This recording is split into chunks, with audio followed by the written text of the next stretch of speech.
Magandang hapon sa inyong lahat dyan. Kumusta naman kayo at ano ba ang inyong mga niluluto dyan? Ano mang time zone na mapanood ninyo ang video na ito. Welcome sa aking YouTube channel at ang chicken na ito ay ang pinakamasarap na parte ng manok ayon sa mga chefs. Ayan, at may paminta at asin na ito. Tapos, ang aking olive oil ay organic and very healthy oil. Yan, at prito natin, kabilaan, para maluto siya ang bango. At dito naman sa kabilang lamesa ay meron akong fresh, crunchy at malaking broccoli. Nabili ko ito kahapon sa Lidl store. Sobrang laki nito, kaya magcha-chop lang ako ng 4 lang na piraso dyan sa broccoli dahil sobrang laki. Dahil gusto ko kapag magluluto ay fresh na fresh.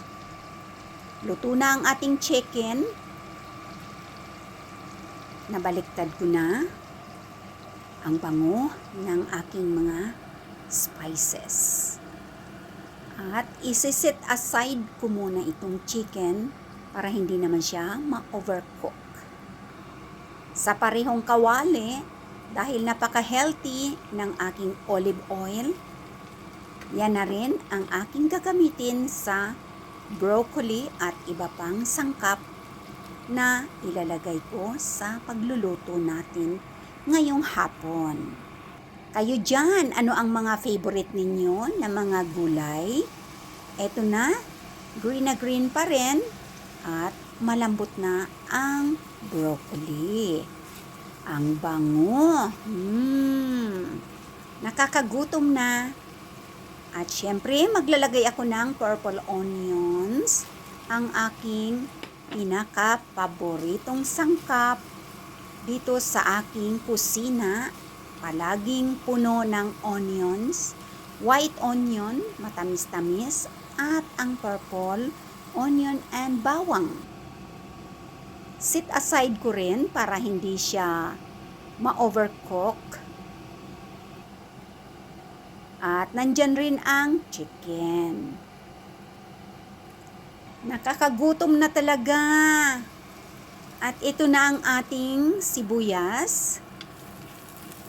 Brown na rin siya at ready na ilagay natin ang ating steam new potatoes. Ang sarap ng patatas na ito, Annabelle ang pangalan nito.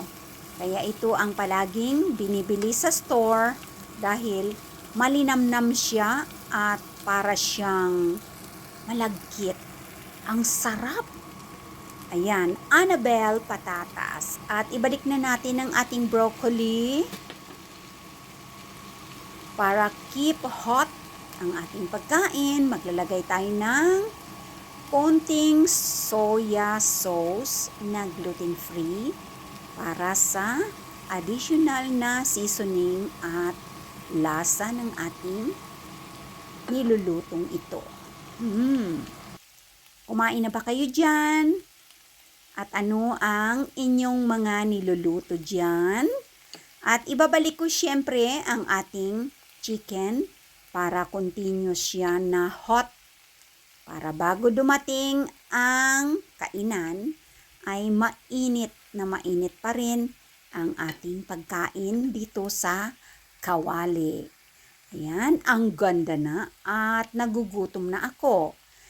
And surprise! Nakaani ako ng aking kamoting dahon. Finally! For the first time, nakaani ako ng totoong kamote sa aking garden. Ayan, at ialabos ko lang siya dyan sa gilid. At ito naman ang ating side salad. Ayan, napaka-colorful. Bulaklak ng krasi, dahon ng krasi at mint at ang onion leaves. galing sa sariling garden, sariling ani. Kung may itinanim, may aanihin. At ito ang ating panghimagas.